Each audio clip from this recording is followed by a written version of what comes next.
Okay, something may pop up on your screen, so just hit yes for that. All right, so I'm just going to go over the territory acknowledgement. So WorkBC Center West Shore and Sooke recognizes the traditional territories of the Esquimalt and Songhees Sisseq, Chanu, Pachidat First Nations on which our offices are located. And we are proud to provide employment-related services to these nations. So what is WorkBC Employment Services? Our services are available to all unemployed British Columbians who are seeking employment and are legally eligible to work in BC. Our centers are located across BC. Specifically, the centers that we work out of is the West Shore and Sooke. Additionally, any job seeker can access the self-serve resource area of the WorkBC service centers. And just to go a little more in depth into our services, here's a list. We have, as mentioned, the resource room. So there's usually, right now we're working remotely, but we'll be going back soon and seeing clients in our resource room. So there you can use the computers, a printer, and get resume help as well. Additionally, we have virtual workshops, which Janet and Tracy run. So those are awesome workshops. So there's a new budgeting workshop, there's resume building, interview skills, accessing the hidden job market, and quite a few others. And those right now are virtual. We also have the wage subsidy program, a self-employment program, short-term certificate training, and then possible funding for formal training, depending on your career goals. Additionally, we can provide financial supports like funding for work and clothing and tools. We also have access to specialized programming for Indigenous youth or persons with disabilities. And we can also refer to other community services if needed. For employers, we host job fairs and post jobs for free on our job board. As mentioned, we're in the West Shore on Jacqueline Road, and that's our number here, and Sooke as well. And feel free to contact me at my email here if you have any questions at the end or just want to know more about our services. All right, I'm just going to stop sharing my screen here. And I'm going to ask Tony some questions about the labor market to start off. All right. So Tony, what exactly is what exactly is labor market information? Good question. First, I'm going to say hi to everybody. My name is Tony, and I write about the labor market and research the labor market for WorkBC, West Shore and Sooke. And so my task is sort of keep on top of changes that happen in the world of work. So basically, labor market information is events that happen in society, in our world, that could impact how we look for work or where we look for work, but also it could affect our career decision-making process. It might, if somebody's thinking about changing careers, it might impact what path they take, right? And those changes that happen in society and the world can come in many forms. So, for example, we have some long-standing trends that have been impacting us, like globalization, which is the outsourcing of jobs, the rise of technology, where we know technology has eliminated many jobs, but also created many more, and things like demographics, where Canada has an aging population, and we have many more people retiring than we have coming into the labor market.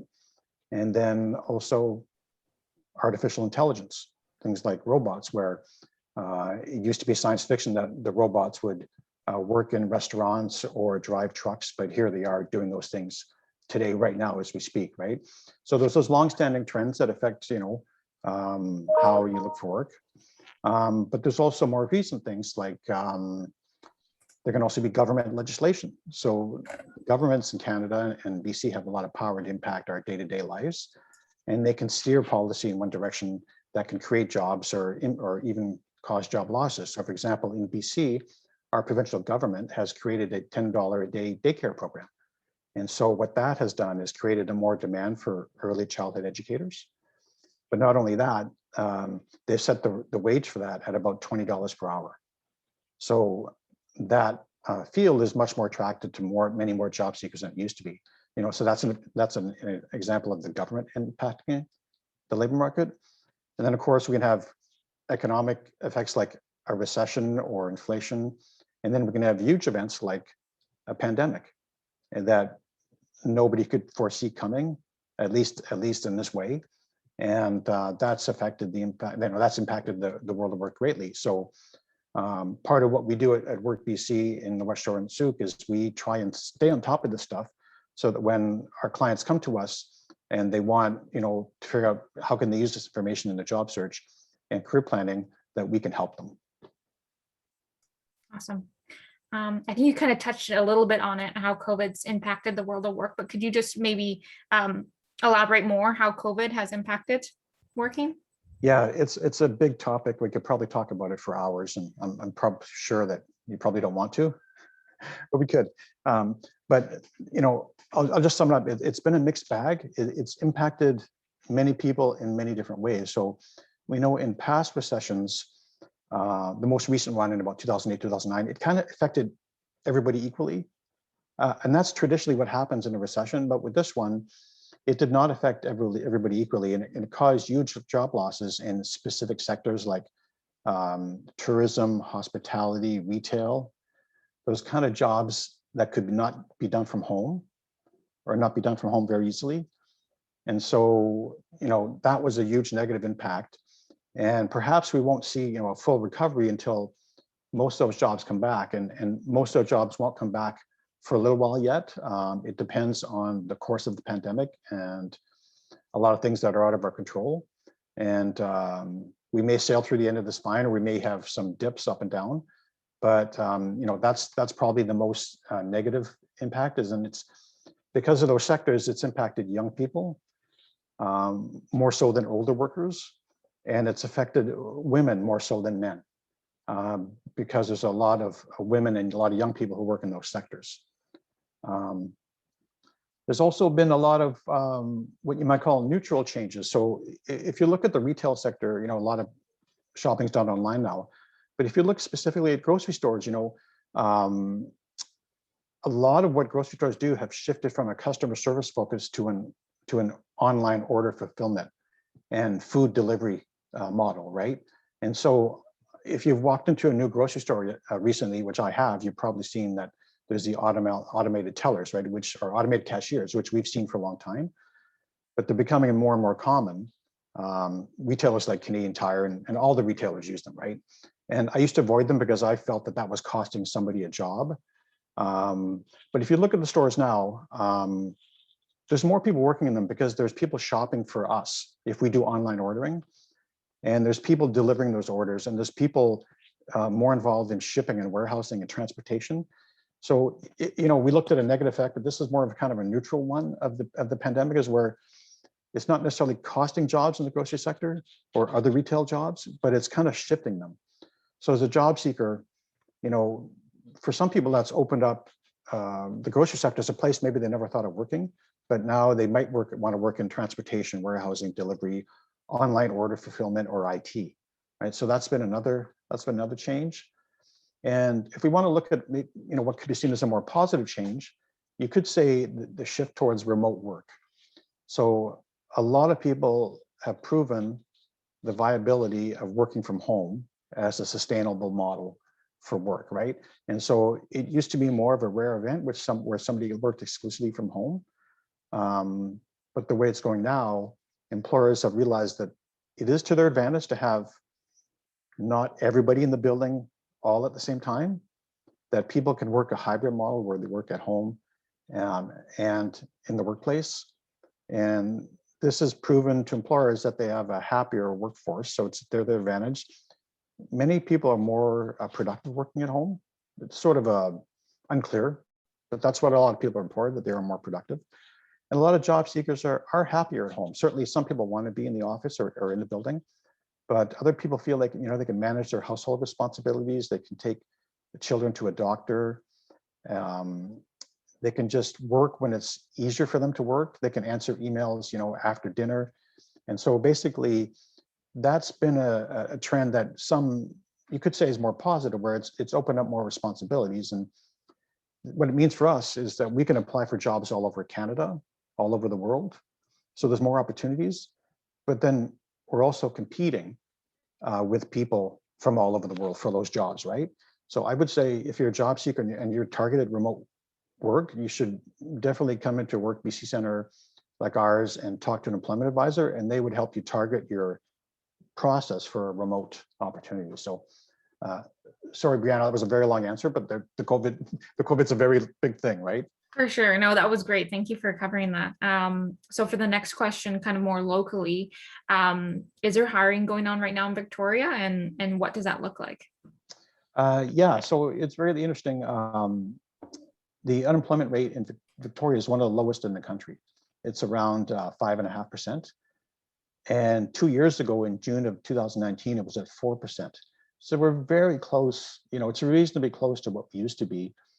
So that tells you that there's not necessarily a shortage of jobs right now. There's a shortage of jobs that line up with what people are seeking, right? And so we're seeing, and that's why you're seeing increased hiring in the tourism sector, hospitality, restaurants. Because over the pandemic, the Tourism Association of BC estimates that 40,000 people in the province left those jobs. And now that we're reopening, fairly steadily, the employers are trying to get those people back, and they are offering more, higher wages in some case. But there's still a shortage of work. So we see a lot of hiring in that. There's still a lot of construction activity in the West Shore. You can see it. There's residential and commercial.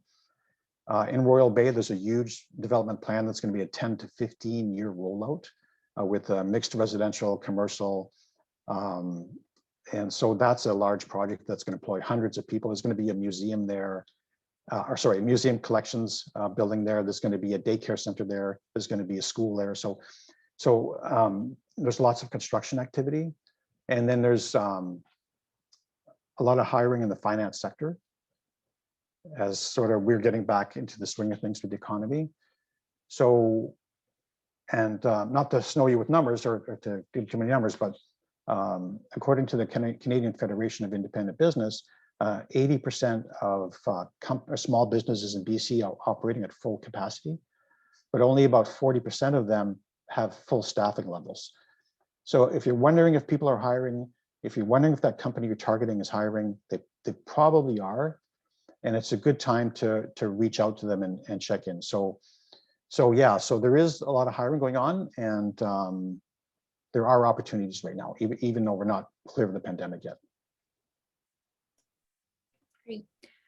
You kind of did touch on remote work, but can you just tell a little more about the future of remote work? Yeah, so it's a very mixed bag, and Statistics Canada told us last month that there was still 4.7 million Canadians working at home, and it's much more than usual.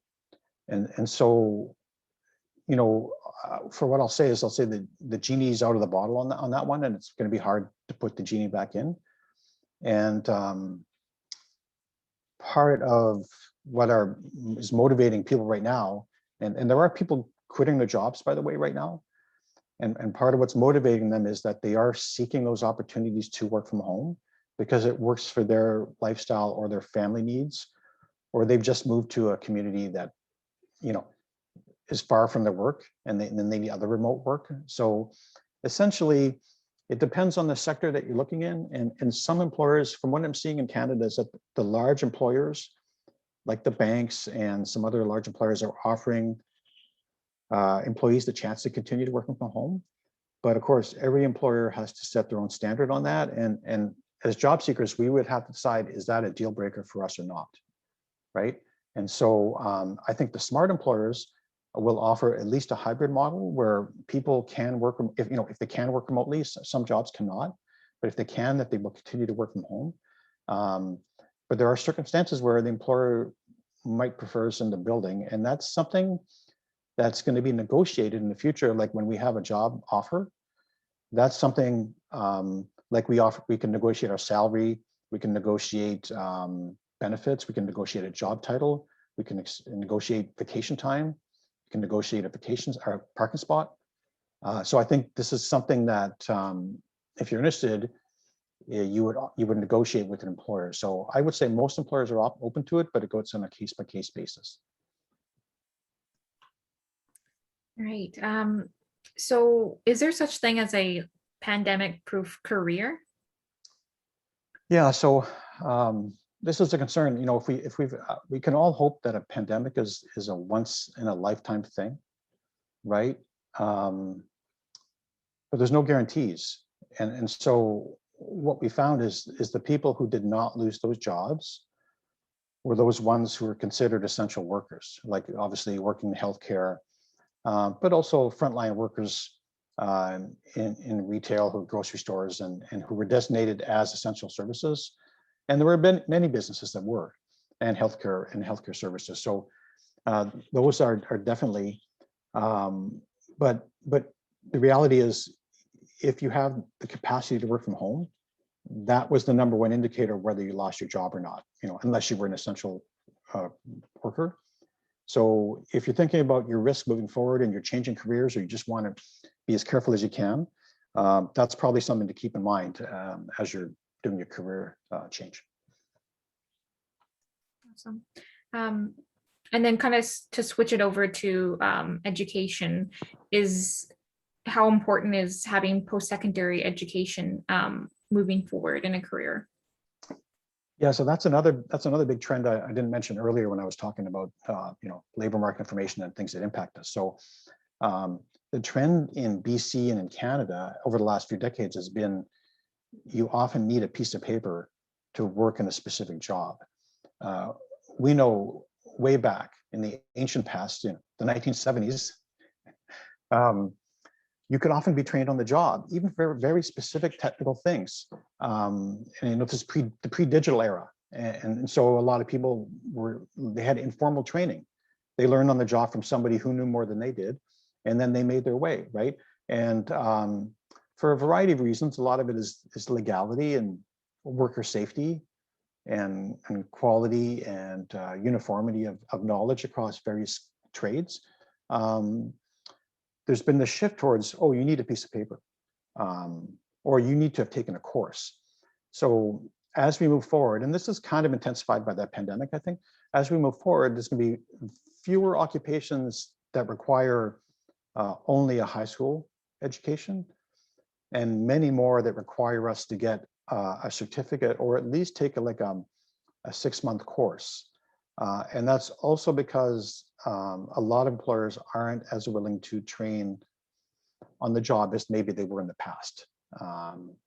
So that's a bit unfortunate, but that's sort of the trend with education, is that odds are, if you're changing careers, you're going to need some sort of education. And oh, sorry, I want to add a thing. I almost forgot. So for those people who do need training, post-secondary training, to get into a new job, the field they work in is no longer appropriate to them because of health reasons, or there's no demand for what they used to do, or it doesn't provide enough of an income. There are services and programs at the WorkBC Center, West Shore Soup, like there's a wage subsidy program that will encourage employers to train on the job. And there's also a training program that, if you qualified for, could provide financial support with the cost of going to school. So again, this is something that you would check with an employment advisor at the WorkBC Center where we work. All right, one last question. How can people stay on top of labor market information? Yeah, so it's an ever-changing, it's sort of a more complex thing than it used to be, and it's ever-changing. So what we do is at WorkBC, we take on the responsibility for trying to stay on top of this information for clients. So one thing I do is 5 days a week, I send out a newsletter. It's called Job Links. And in there, it's got all kinds of career tips and labor market information, and also 30 job postings a day. So 150 job postings a week that I handpick and email to our clients. So if you're not registered as a client yet, that's probably a service that you might find beneficial. And definitely taking workshops and talking to an employment advisor is a way that you can stay on top of the. I'm going to hand it over to Janet now, who will do a presentation. Next presentation. I think you're on mute there. Being the workshop facilitator, I should have known to unmute myself. Good afternoon, everyone, and welcome to our session this afternoon. Just being here, you know that you're one step further towards reaching your goal of becoming employed. So thank you very much for attending. I'm the cohort workshop facilitator here at WorkLink Employment Society. Just to clarify, we work under the WorkBC, the provincial umbrella. WorkBC contracts out their employment services, so we are called WorkLink Employment Society, and we're a not-for-profit. We offer the same services as all the other WorkBC offices across the province, so sometimes that can be a little bit confusing. As Tony said, we use a lot of information to determine what services and what material to offer our clients. So with regard to the workshops, we get the labor market information from Tony, which is extremely valuable to us. We talk to employers and job seekers to find out what the latest and greatest is for you, so that we can pass the information on, so that when you are job searching and applying for jobs, you have what I call the WorkLink advantage. You have the latest information to present your best face forward with your resume, your cover letter, during an interview, and following up through that. So congratulations for being here. I'm just going to share my screen with you and show you a few things about job search, because that's why you're here, is that you are interested in learning about job search. So I just would like someone to verify that they can see my PowerPoint.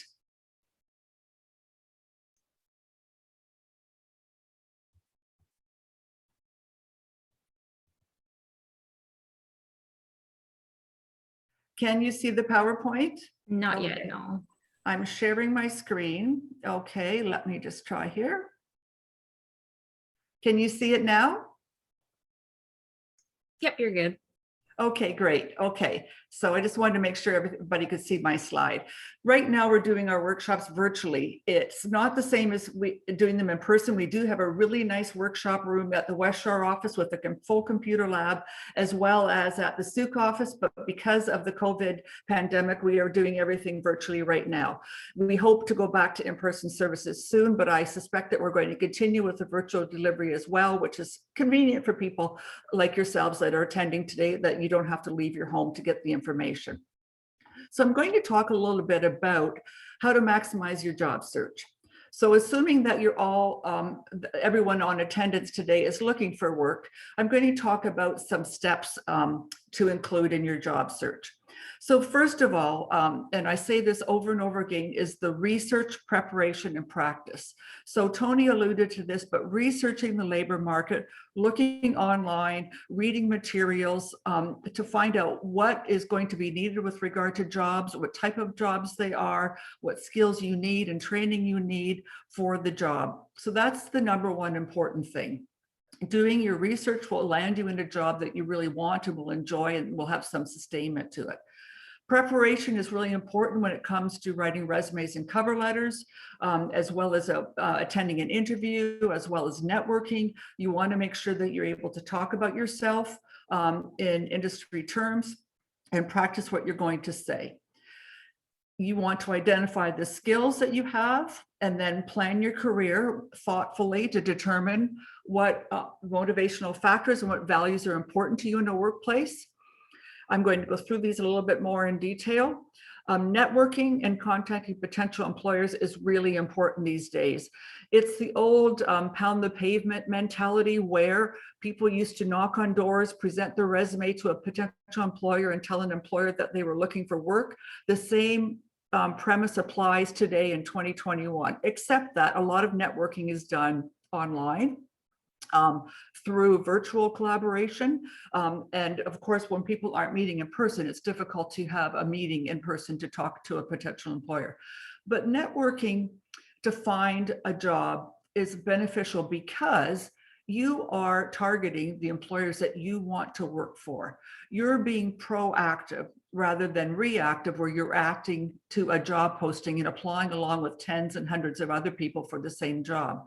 So a job search should include some networking and some responding to ads that are posted.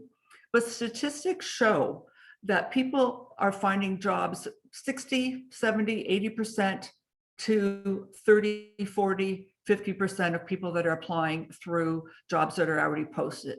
So networking definitely gets your foot in the door. It definitely allows you to target employers that you might be interested in to determine if they have the workplace culture and the type of jobs that you're looking for. So that is part of the research process, is the networking. Then you want to write a targeted resume and cover letter. And Tracy's going to talk more about this when I'm finished. But every time you apply for a job, you should rewrite or edit your cover letter and your resume to that particular job. And then, of course, to prepare for interviews, you want to practice your responses to basic interview questions. And so, for an example of the type of research that we do, we know that many large employers are using the STAR, that's an acronym, the STAR response technique in interviews. So they are asking behavioral related questions during interviews, and they're looking for what we call a STAR response, where you're talking about the situation or the task that you're involved in, what actions that you're taking, and what your response was in the end. How did you solve the problem for the employer? So behavioral interviewing really places a picture in the potential employer's mind of how you act on the job and what skills you have to offer them. So we know that this is the latest thing. So we have included a lot of detail and coaching about how to do that in our interview skills workshops. We also offer mock interviews or one-on-one practice interviews. If you know you have a job interview coming up and you have a copy of the job description, you can make arrangements with anyone here, the resource center specialist, Tracy and I, your employment advisor, to do a practice interview for you. So again, it gives you an advantage over other job seekers. So what you're looking at now are the workshops that we offer. The technology and life skills workshops, we are offering the budgeting essentials right now, and using the internet and email for job search. The other technology workshops are not being offered right now because they are very difficult to do remotely. Our tech people in the office are really busy supporting the staff right now because of the COVID delivery of virtual delivery, but those are offered and they will be offered again in the future. So there's lots of technology and life skills workshops available to you. And what Tracy and I do is we facilitate the job search workshops. So on the left, you'll see the job search workshops. They are in order, the order that a person should take them in. Starting out with identifying what skills you have, and then taking those skills and planning a career by doing some research. Then start networking to access those hidden jobs and talking to people in the industries that you're interested in. Then when you're presenting yourself, you want to write a great resume and a great cover letter. You want to be at your best when you do obtain an interview, because when you obtain the interview, you can get the job. Then we talk a little bit about sustaining your job, what to expect when you're onboarded to a new position, how to navigate the first month and the first 6 months and the first year of a new job, and then how to communicate effectively in the workplace. So if you come to WorkBC in Langford or Souk and you'd like to register for services, you have access to all of these workshops. They're only open to our WorkLink clients.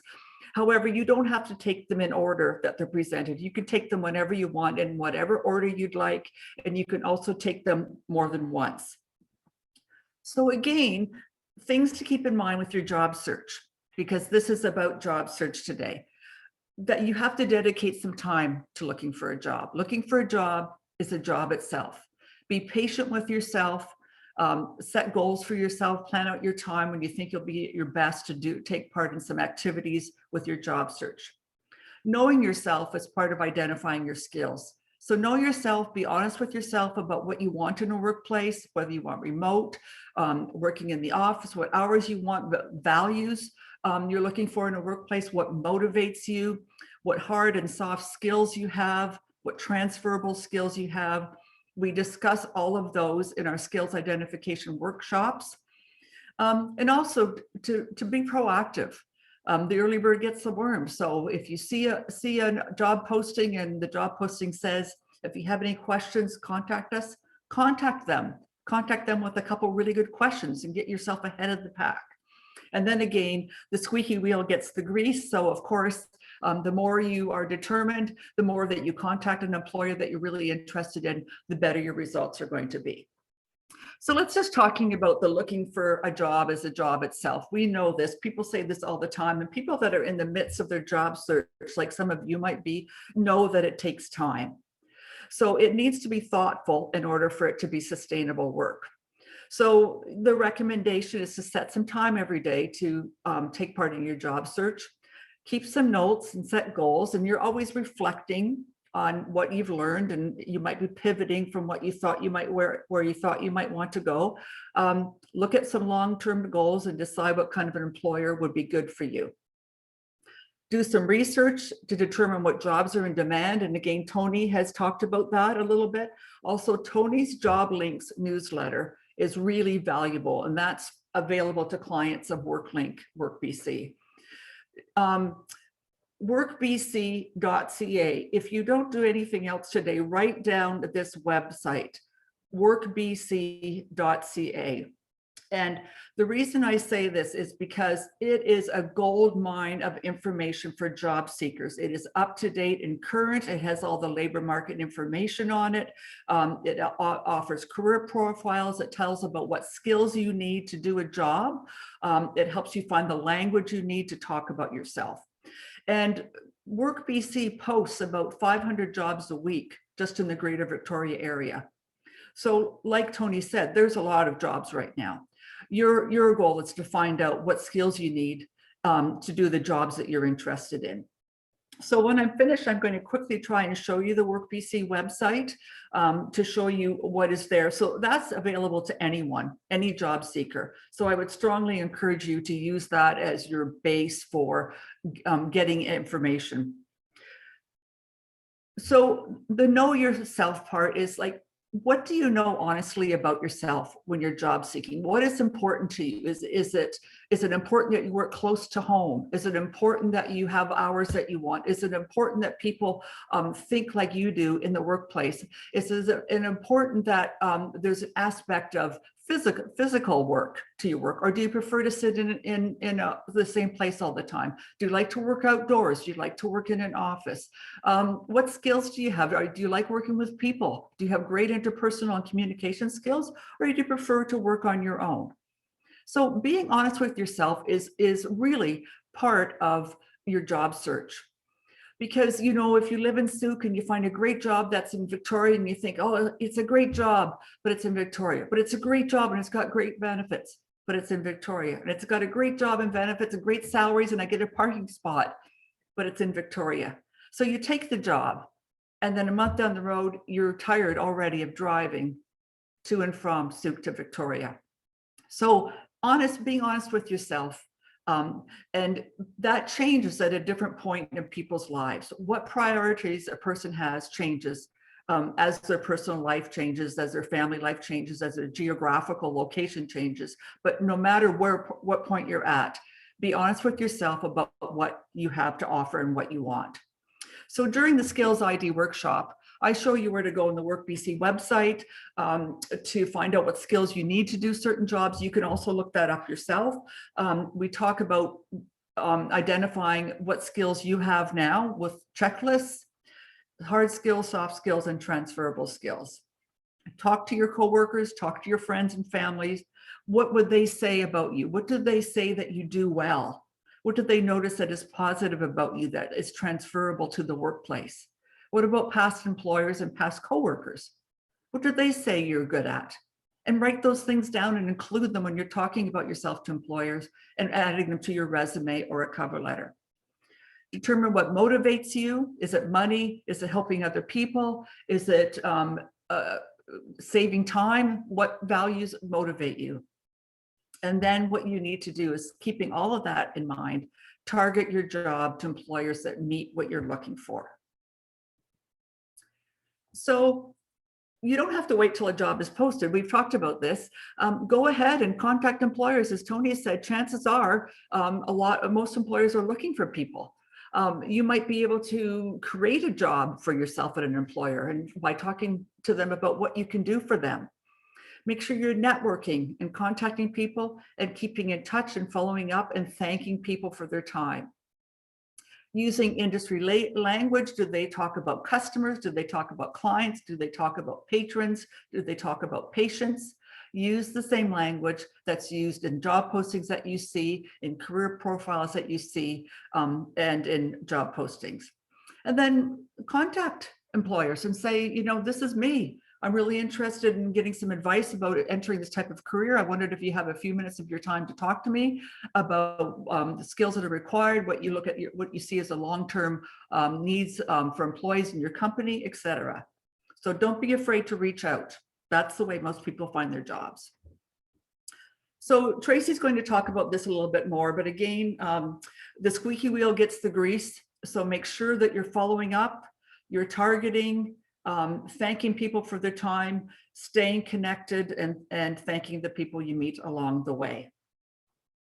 And I think Tracy has this on her slide, so I'm not going to go over that.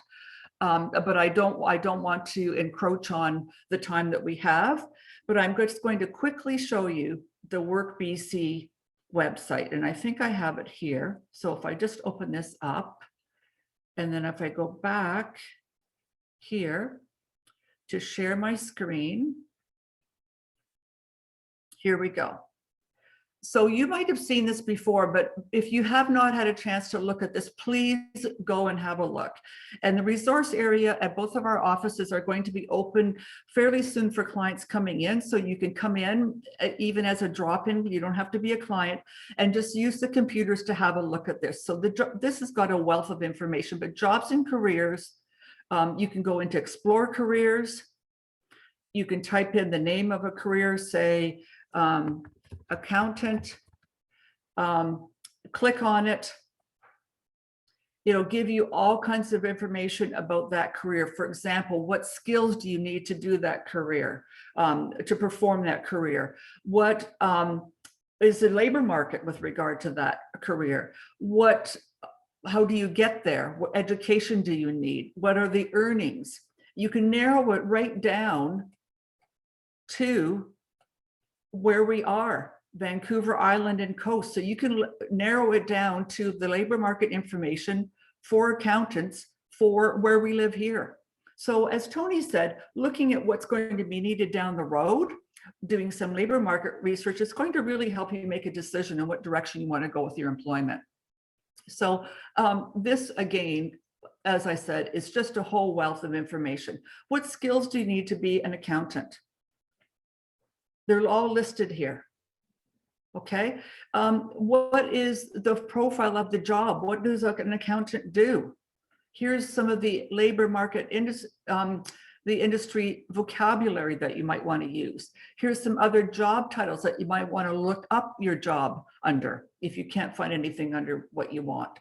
So that is the basic part of the Explore Careers. And then there's the Career Toolkit section, where you can go in and you can do some quizzes.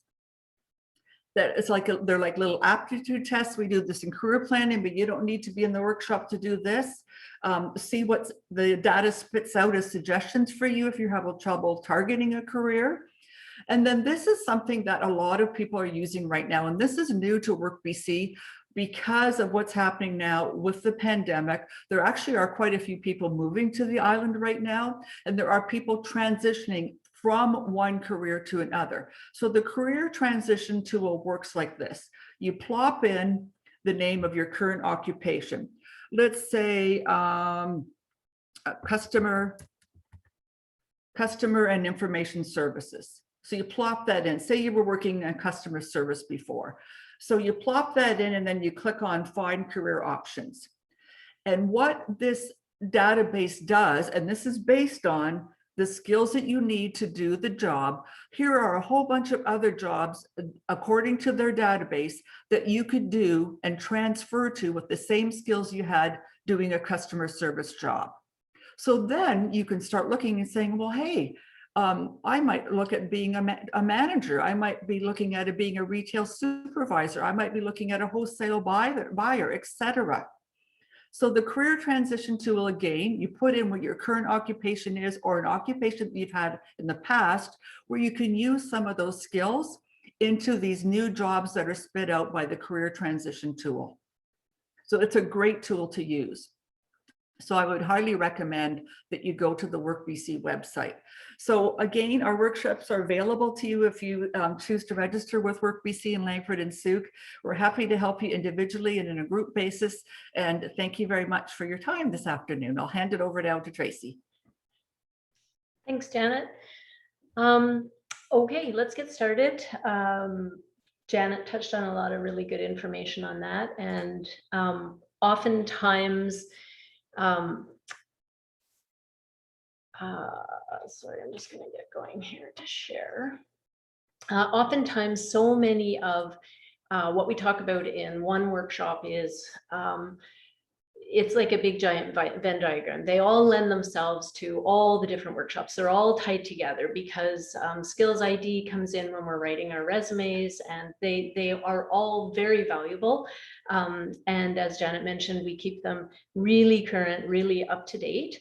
And so that way our clients are getting the most current information. And so that's what we really strive to have for our clients. Okay, so I'm just going to bring up, just going to go ahead and share here. And then just going to go back here. And I'm going to go here. Okay. Hopefully you are all seeing the PowerPoint that says job seekers resources, effective resumes, and cover letters. Okay, so really the purpose. Sorry to interrupt. I don't think we can see your screen. You're not sure. You're not seeing my screen? No. Sorry. Okay, hang on a second. Let me just get back here. I did. I am sharing. And then you need to select your PowerPoint. I do. It's just like Tony said, I'm working on two screens here, which is always the fun part here. So I'm just going to get out of there for a second and get it queued up here. Go here, and then I just need to share you. Sorry, guys.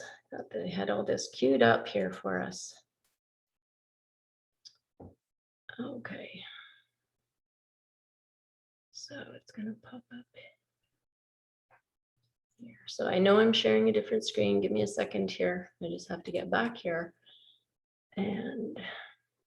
And while you're doing that, Tracy, I'll just talk about the virtual platforms. Mm-hmm. For you ladies that are attending today, you're likely going to be outside of attending today, and you know, you have your pictures, lovely pictures up. When you're doing a virtual meeting, we have also tips in one of our workshops about how to attend a virtual meeting, about being from the shoulder up, etc., and how to make sure you have a neutral background, have, you know, pets and children out of the way. And if you have an interview, for example, you want to make sure that you're really conscious of what you look like when you're on a virtual screen. We can see you now, Tracy. Okay. Is it my full screen, or are we getting? We're getting the next slide as well. Excellent. You're getting the note slide too? Yes. Okay. Well, I'm not going to muck around because apparently it's not going to share. I'm going to stop sharing that. Sorry, guys. I thought we had this all sorted out. It's my two screens that's causing me issues. I'm going to share that one. Okay. Okay, are you just getting the one screen now with no notes? Excellent. Yes. Okay, let's get going. Okay, so really your resume and your cover letters is all about showing employers at a glance why you really are the best candidate and why you're qualified to do this job for them. So things we want to keep in mind is that we want to know the purpose of a resume. Okay, we want to make sure, Janet touched on this a little bit, to target that resume to the exact job posting. Okay, gone are the days where we have one resume that's kind of generic and we just fire it off to everybody. We have to target those. We want to make use of the very important part of your resume that we refer to as the hot zone. And then we want to use accomplishment statements to show how you get results. So let's get starting on the purpose of a resume. So your resume's sole purpose really, it's to land us an interview. We want to get their attention so that we're going to get that interview. It's a sales document, okay? And you are the product. It's a marketing tool. It's an outline of your experience and your abilities, and it's used to apply for jobs and to present yourself to potential employers. And a resume really should highlight what you can do for the employer as it relates to the job posting. And that's why it's so important to target them for every single job you apply for.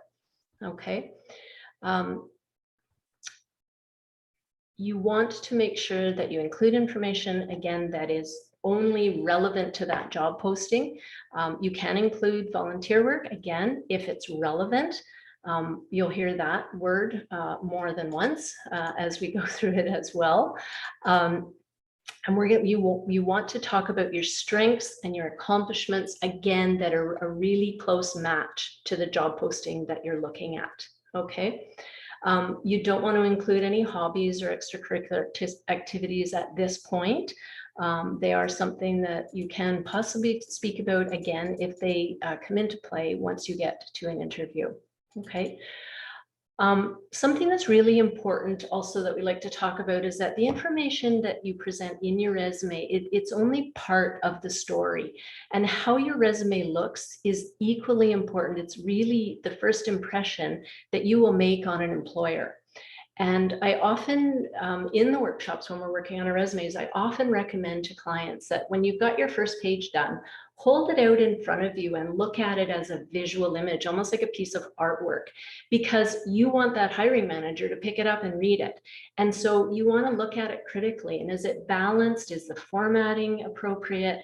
You don't want everything jammed together. You want them to want to read it. And it's our job to have that formatting that's going to entice them to read it. And the flip side is you also don't want a whole lot of white blank paper, white empty space, because it's valuable real estate and you want to make the best use of it that you can. Okay. Hiring managers and employers, they also look at your resume to evaluate job applicants. They receive a lot of resumes these days, and they're usually in a hurry. Time is usually short for them. So they are not going to waste time on resumes that are hard to read, sloppy, incomplete, or too long. They're just not going to spend the time in order to try and wade through that. Okay. So targeting this resume for that particular job posting. So again, this is the question we get often, and yes, you do. You need to change it each time you apply for a job. It's a good idea to keep a master resume that has everything in there, and you can use it as a picking list to then craft individual resumes for that particular job. Okay. And you do want to tailor it because you want to match the key criteria that the employer is looking for to fill that job. Janet touched on this a little bit about using industry-specific language and mimic the language that's used in the job posting. For example, if it refers to clients, you want to talk about clients or customers or patrons, okay? It's really important because many hiring organizations use something called ATS, or applicant tracking systems. And that often can be used to weed out less qualified applicants. So it may be an algorithm in a computer program that's going through to see if you have the language they're looking for in your resume. So you don't want to be switching it up. You do want to use the language they're using. It's important to get through that first tier of where they're weeding out some of those resumes. Okay, and do you understand the terminology in the job posting? For example, cultural agility. You need to understand what they're looking for, and if you're not clear, Google it, right? Make sure you understand what the language is that they're using so that you can speak about it honestly and knowledgeably. Let's see, we do again want to highlight the main requirements of the job posting, and often those are the ones that are listed first. So when you take a look at a job posting, you'll often see there's many job qualifications, skills, qualifications they're asking for, and those we find they are often listed in the order of importance. So the top 5, if there's 10, the top 5 are really critically important, okay? But some jobs you look at have a really long list.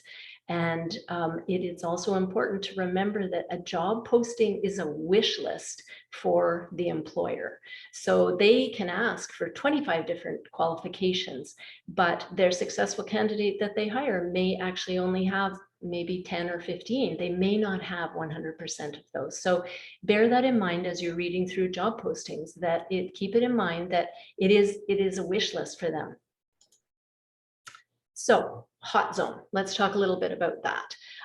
Resumes are commonly 2 pages. Usually they're not more than that. Again, we have to be aware of whether they're going to be going through and reading them. So usually 2 pages. And the hot zone we refer to is usually the top third of the first page of your resume. And unfortunately, hiring managers will typically spend about 30 to 40 seconds scanning your resume to see if you have what they are looking for in it, which can be really frustrating when we've spent hours and hours or days crafting this resume and they only are going to scan it. So it's really important that you have your important information up there. So think of that hot zone as hooking their interest, right, to read, because we want them to read the entire thing. So think of it, if there's any fishing enthusiasts out there, it's kind of like hooking their interest and setting that hook that they read it and they really want to continue on to see what else you have to offer. So including a profile statement or a highlights of qualifications section, again, that's to immediately show you've got those must-have requirements and skills that they're looking for the person to do the job. And the goal, again, is to catch that recruiter's attention, and you want to keep them reading. Okay, so it's really important that we, again, match up the profile and highlights to match what the job's looking for. So a profile statement is written in sentences, and it's written in third person. There's no I statements. You're not describing yourself. It's almost like a newspaper reporter would be reporting objectively about your profile and what you have to offer. The highlights of qualifications section, it's often written in bullet point form, and it's quick and easy to read. For somebody going through and scanning quickly, bullets are much easier to read through than, say, a whole paragraph. But the thing to understand too is that the profile statement and the highlights of qualifications, they contain the same information. They're just a different way of presenting it and a different format for that. And it does depend on the type of job you're applying for as to whether you use the profile statement or a highlight of qualifications. Sometimes trade type jobs will prefer the bulleted form of highlights of qualifications, because if a potential employer is showing up on a job site and they're an electrician and they want the site manager to take a quick look and see if they've got the qualifications they need, they want to be going through it quickly and check they've got all the skills they're looking for. Okay, if you're applying for more of a formal industry, like banking perhaps, they may actually be preferring a profile statement on your resume. So it does depend on what type of job you're applying for. All right, using accomplishment statements to demonstrate how you get results. So these are really important, and we often recommend using an acronym called PAR, the PAR framework, similar to STAR, and it's an acronym that we recommend using because it helps us. It's sort of a template for crafting that accomplishment statement. So it's a problem or a task that you've done at work. That's the P, the A stands for the action, and the R is for the result. And it's really important to start with that powerful action verb as well, because if someone's just scanning your resume, if that hiring manager is going through bullet points, again, you want those powerful action verbs to catch their interest so that they will actually read on. So in the past, we typically just listed tasks associated with jobs on our resume. Now employers don't want task list, but they actually want to understand what you accomplished in that job and actually how you benefited your employer. And an accomplishment statement will do that. It's basically showing evidence of what you've done. They'll demonstrate your ability to make success happen at that employer. As I said, as we look through this, notice that powerful action verb that starts each sentence, okay? Oftentimes being able to quantify accomplishments or improvements with numbers or percentages is really helpful for readers to clearly understand how you improve the company, the team, or the group. So let's take a look. Once upon a time, old-fashioned resume might have had a task list on it. And so you may have had this on a resume and it looks something like sorted mail. So that's the old format of a task. And we want to flip that into a accomplishment statement. And how we do that again is we're going to talk about the problem, the action, and the result. So we're going to flip that sorted mail into examined, sorted, and routed over 100 pieces of mail each day with excellent attention for detail, ensuring accurate communication and distribution. Okay. Another example might have been filing. You might have had this on a resume. And that doesn't tell the employer anything, really.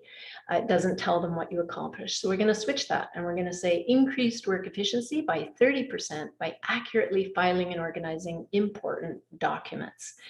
The whole purpose that the employer wants to understand is to have a really clear understanding of what you accomplished for your past employer. You're trying to create that clear vision of what you did and how you did it and what you accomplished in that. So another example would be a variety of computer-based tasks. Okay, doesn't really give me a lot of information.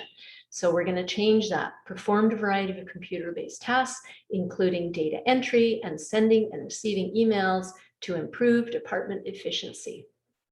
So often when I work with clients in trying to switch tasks into accomplishment statements, sometimes the result is really difficult to get to.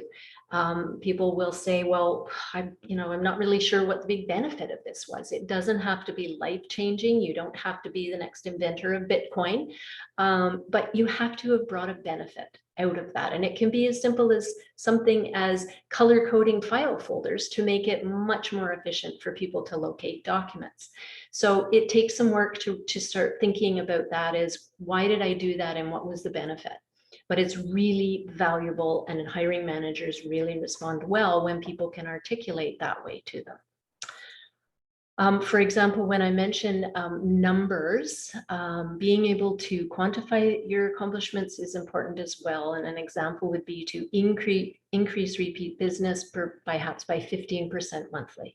Okay, employers are interested in that they can understand. Okay, so as far as pulling all of these pieces of the resume together and what's important in it, we've talked about format, we've talked about how to sell yourself, use accomplishment statements. One really, really important part that sometimes gets overlooked is how important it is to proofread your resume before you send it out. So if possible, please have somebody proofread your resume. We are happy to help out with that in the Resource Center at WorkLink, or send an email to your employment advisor, or if you're in contact with Janet or myself, you really want to have somebody take another look at it, because you know what you wanted to read, and often your brain will see what it knows you wanted to say. So proofreading is super important. Especially if you are trying to make a 9 o'clock deadline on applying for a job and it's 11:30 the night before and you've done it and you're going to send it out. Please don't send it. Take another look at it, file away, save it, get up early, look at it in the morning, proofread it again before you send it. It's really important that it goes out without any errors. Okay.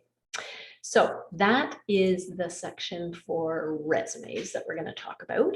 We're going to switch over now to cover letters and talk about cover letters. So again, the cover letter's purpose really, again, is to entice that reader to fully read your resume and to select you for an interview. This is why we're doing it. We're trying to move through that next process. And the whole goal is to get in front of the employer to get that interview. So cover letters really, they demonstrate more of your personality than just a objective fact-based resume, and they should convey your desire for a particular job. So this is where you can let your personality shine. They are not an exact replica or regurgitation of your resume. Okay, it's not trying to cram a 2-page resume into one cover letter. They are different, and we need to treat them as such. So oftentimes writing a targeted cover letter can actually make up for a weaker resume, and they may in fact get you the interview. Okay.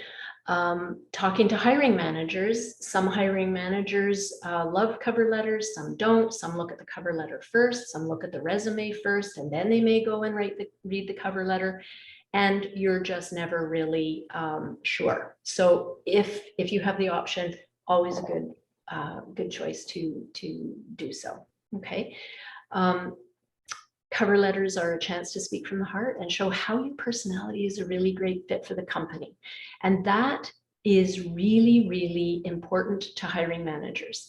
If they have 2 equal candidates who have the same qualifications, often it will come down to the personality and how good a fit you're going to be for the organization. So it is important to get that across in your cover letter. Okay. It's an opportunity to tell them how you can solve their problems, right? Achieve their goals and why you want the job. Hiring managers read cover letters to assess your writing skills, to ensure you can do the job, and also to learn more about you.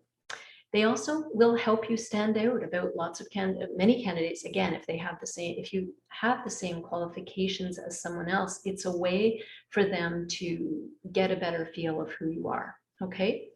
Now, sometimes cover letters are optional, right? So why wouldn't you want to show your eagerness and give yourself any extra competitive advantage to getting a yes to moving forward in that hiring process, right?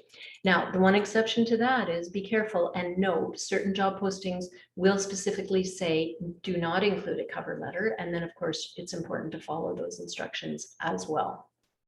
So it's important to use succinct, short paragraphs with, again, those powerful action verbs that's going to get their attention, that accurately describe your qualifications and motivation for the job. Okay. Remember that a hiring manager will not be enticed to read over a really long cover letter or resume, right? Every inch of both of those documents is really valuable real estate. And so you want to make sure that they are edited and they're accurate and they're succinct to the information you're trying to get across.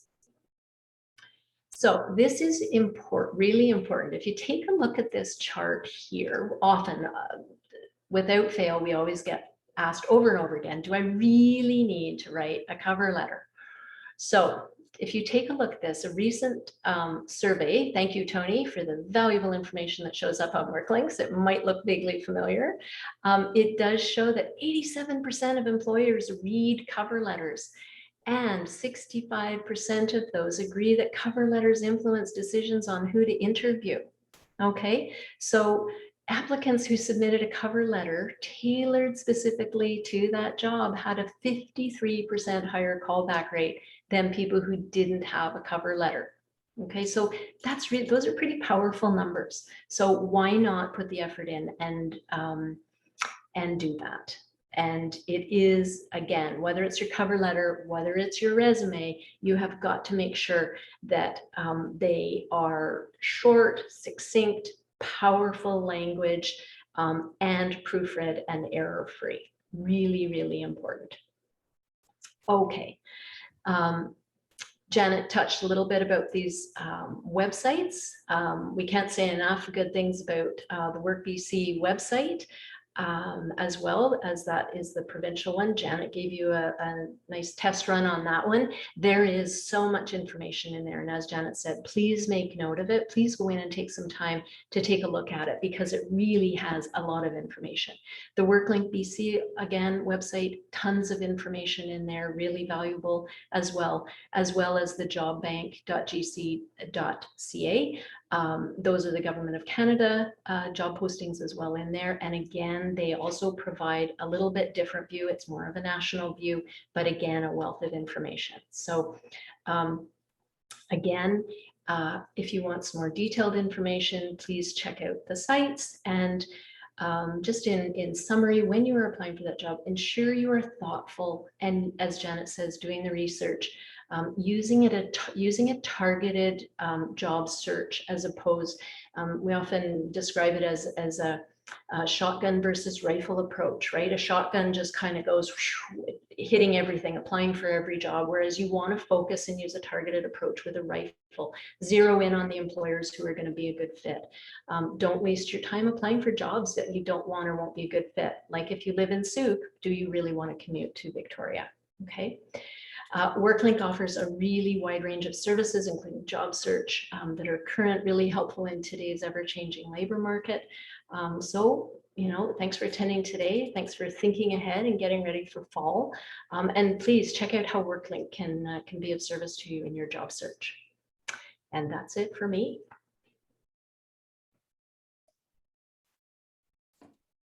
Awesome. Thank you so much, Tracy and Janet and Tony, for all the great information. Some questions actually have come in, so we'll kind of go to the question period. So let me just scroll to the top here. All right, so a question that came in.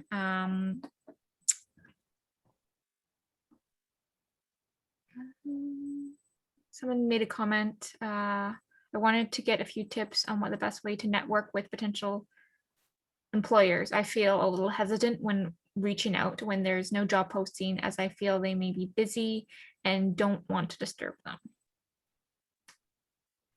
I can start with that, and Tracy can add, of course. So the thing to remember is that it's a lot easier for an employer to have someone come to them with the skills and qualifications that they're looking for than to post an ad and go through all hundreds of resumes or tens of resumes. So that's number one. Number two is to make sure that you're respectful of their time. So we recommend that you reach out to them through LinkedIn, if you have a LinkedIn account, through an email, and have a catchy subject line. Eager and caring social worker looking for employment in the beautiful city of Victoria, or some kind of catchy subject line, because what you want to do is you want to request a meeting to find out information. So employers, recruiters, managers are used to people reaching out to them. So don't be afraid to do that. It's a lot easier actually when you're doing things through email than in person, because you can be more thoughtful when composing what you want to say. But I was speaking to a client this morning about networking. There is a wealth of information about employers. If you go to the Chambers of Commerce websites, if you go to the Victoria Women's Business Network, if you go to Victoria Tourism, if you just want samples of the employers out there, and they list the contact names and the contact information. So you've got it right there. You can just shoot them off an email. Take time though, and maybe Tracy, you can talk about the branding statement that you're going to use when you're networking. Right. So yeah, the one thing I wanted to add to what Janet said as well is often we have to remind clients it is hard. It's cold calling is hard. And we often only think of it that we're bothering them. Oh, we're taking their time. I don't want to interrupt them. We have to remember that it is a two-way street. Employers are looking for good people and they have a problem. They may have a job to fill or they may not, but you may be their best employee ever. And we have to think of it that, yes, you're asking for some of their time, but you may be solving a problem that they don't even know yet, that may show up on their desk tomorrow. And they go, oh my goodness, I've just been contacted by this great person, Karen, who asked to have an information meeting with me. So sometimes we have to retrain ourselves to think that, it's not only a one-way street, that we're bothering them. And I always like to point out to clients as well that employers do provide contact information. So if you contact an employer and they are not receptive or they are rude about inquiries, that also is good information for you to have as well about this employer, because employers should be ready and willing and understanding that job seekers who are taking that extra step and being proactive and trying to network you know, they should be encouraging that kind of behavior. And employers we work with know that we advise people to do this. So yes, that it's really important, and you just try and have to reframe it. It's hard to do, but it's something, the more you do it, the better you get at it, the easier it becomes. And Janet's right. If you can have a script, whether you're on the phone, write down your script so you don't forget what you want to say, or email is even better. You can craft it before you send it. And Janet, did you have something about branding that you wanted me to talk Well, about? I just wanted to say, when you are contacting an employer, when you're cold calling, whether you're phoning or whether you're emailing or on LinkedIn, employers want job seekers to be specific. So be specific in the top 2 or 3 skills that you have to offer. You might be looking for information about whether your skills match a certain job or what gaps you need to fill in with your training to be a viable candidate. So be specific when you're talking about yourself and with your request. I'd like just to add to that. I think that's all great. I think I want to point out that the pandemic has sort of leveled the playing field when it comes to networking. And in fact, the technology we're using today has made it easier for an employer to agree to a quick networking session. Instead of setting a half-hour formal appointment aside for an information interview, they could quickly hop on, set up this kind of thing, get a sense of the person. And so I think it's almost easier to network now in some ways, because employers are expecting you, because you can't walk in. They're expecting that sort of digital outreach on your behalf. So I think sort of be brave and keep that in mind. It is hard. Take it from somebody that never ever needed to do that. I learned how to do that as a client at WorkBC as well. And it's hard, but boy, it sure does pay off. And it's hard. And like Tony said, be brave and take those steps and practice. And every time you do it, you do improve. No question. Yeah. And I said, be brave. I wasn't trying to flip it, but I actually listened to a podcast this morning about networking because I put it on Job Links. It's every week I choose a podcast or video of the week. And it was about the networking guide for introverts. And it went over this very topic about how to use the technology to your advantage. So if you are an introvert, it's not always being brave, but just be aware that the employers are receptive. You might find an employer who's not interested, but that's always been the case. So I think if you're an introvert, especially, use the technology to your advantage. Awesome. All right. So another question's come in. It's kind of adding to the last question. They said, I've also been hesitant on the way I would apply to a position. A lot of places ask to apply online through their platforms, but some mention several ways to apply. Which application form is best, especially regarding COVID regulations and the fact that appearing in person is not always feasible? Right. What I would answer to that one is you will often see the same job posted on many different platforms. It'll be on Indeed. You may find it right across the board. And often our recommendations are, and sometimes there's some variations in the postings, interestingly enough. Our recommendation often is to go to the company website, because that is it should be on their company website. And that often will be your best source for safety and security. And also sometimes that's where they will post their more detailed job postings, and potentially also with some contact information on there. So if you see it in lots of different ways, then that brings up a really good point as well. Janet can speak about this as well, that also unfortunately during the pandemic, we have also seen a much higher incidence of fake scam type jobs showing up on websites. And that's something to be very aware of as well. And if something doesn't sound right, or it seems too good to be true, please do your due diligence and do some clear investigating into that, because they are out there, unfortunately, because there are people looking for work, remote work specifically. And so going to the company website is always the best policy. And I think that you can still network when a job has been posted. And I'm not sure if that was the gist of the question, but if you see a job posting, particularly with BC Public Service, they'll post jobs and they'll give an email address of someone. If you have any questions about this job, please email. Well, there's your perfect opportunity to put your head in the job, think of some really thoughtful questions after thinking critically about the job, and email that person and say, hey, my name's Janet. I'm really interested in this job, but I have a few questions. Can I have a few minutes of your time? If you don't know who to address the cover letter to because it doesn't say, phone them up. My name is Janet. I'm really interested in this job. Can you please tell me who I may address the cover letter to? So anytime you can make contact that way is going to get you slightly ahead of the pack. So even if a job is posted, you can still network. You can still contact them and say, I'm really interested in this job. I have a few questions. Make sure you think of some valid questions, not if there's free parking, but something about the job itself and the skills. Is there an opportunity for me to train? I'm really interested in moving my career this way. Whenever you can, take advantage of it. Awesome, thank you. So the next question I think was answered a little bit before, but I don't know if you want to elaborate more on it. But the question was, how important is a cover letter these days, especially if you're including profile statements or highlighting your qualifications on your resume? So I don't know if you want to add anything else to. Yeah, I think in summary to that, again, we get asked that really well. You saw the numbers that were posted, right? 87% of hiring managers read them. So again, though, every person's different. Some hiring managers love cover letters, some don't. Some read them, some may look at the resume first. And the point is we don't know.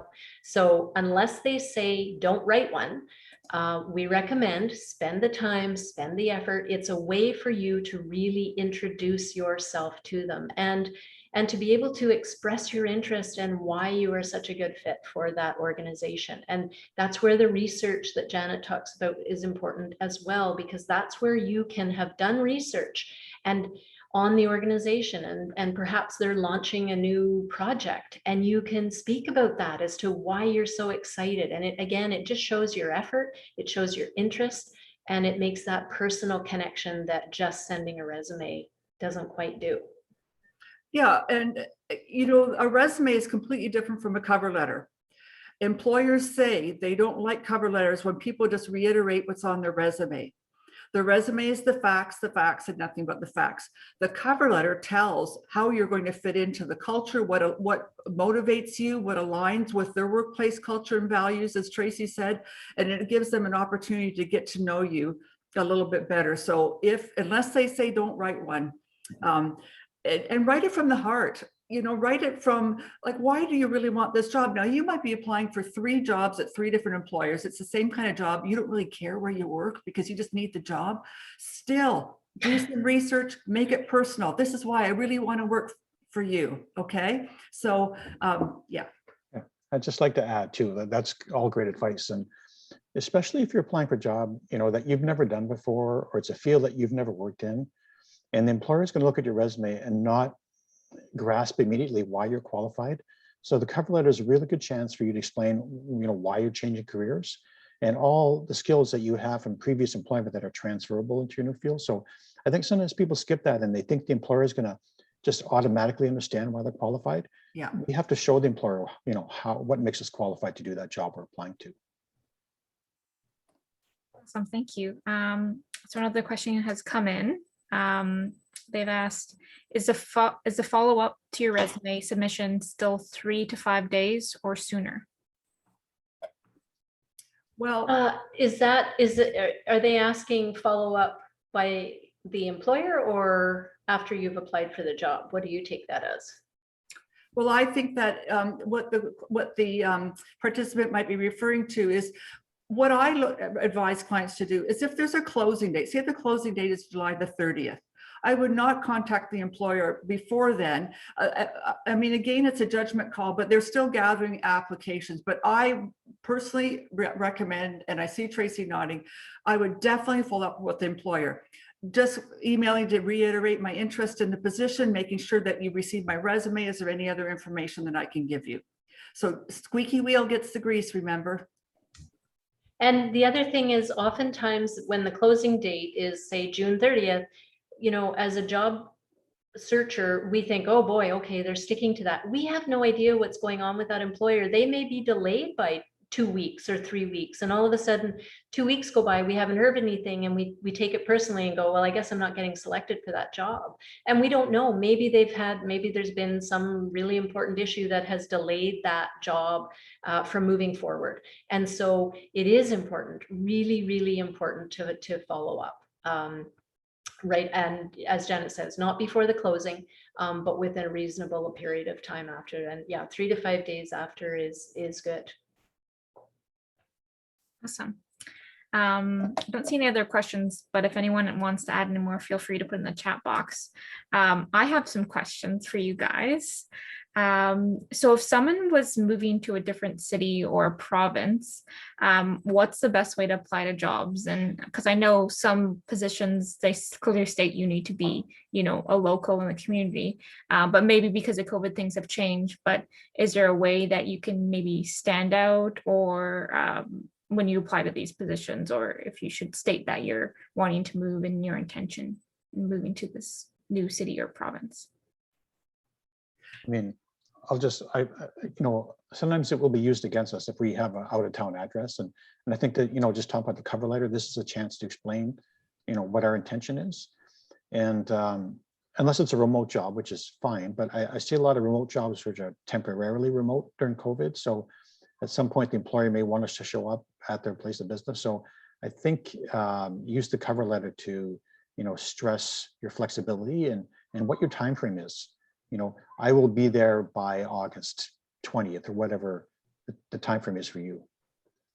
The other thing I was going to add to what Tony had said too is oftentimes, you know, when we move to a new location, we may have a cell phone number that has an out of province area code with it. Mm-hmm. And certain employers, you know, may want to prioritize local people for jobs. So it's just something to be aware of, that if you happen to have moved from a different place, if that's your contact information that you are using, be aware that they may look at it and still think that you're still in Ontario or Manitoba or Alberta. So something to be aware of for your contact information. Lots of people apply all across Canada. They have, you know, they'll move if they get a job, but like Tony said, if you are moving here, that is much more, you've made the commitment much more attractive, and the cover letter is a good way to tell them that for sure.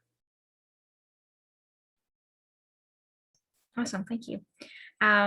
And another question I have is, say you're currently employed, and you applied to a job, you got the interview, and now they're doing the reference check.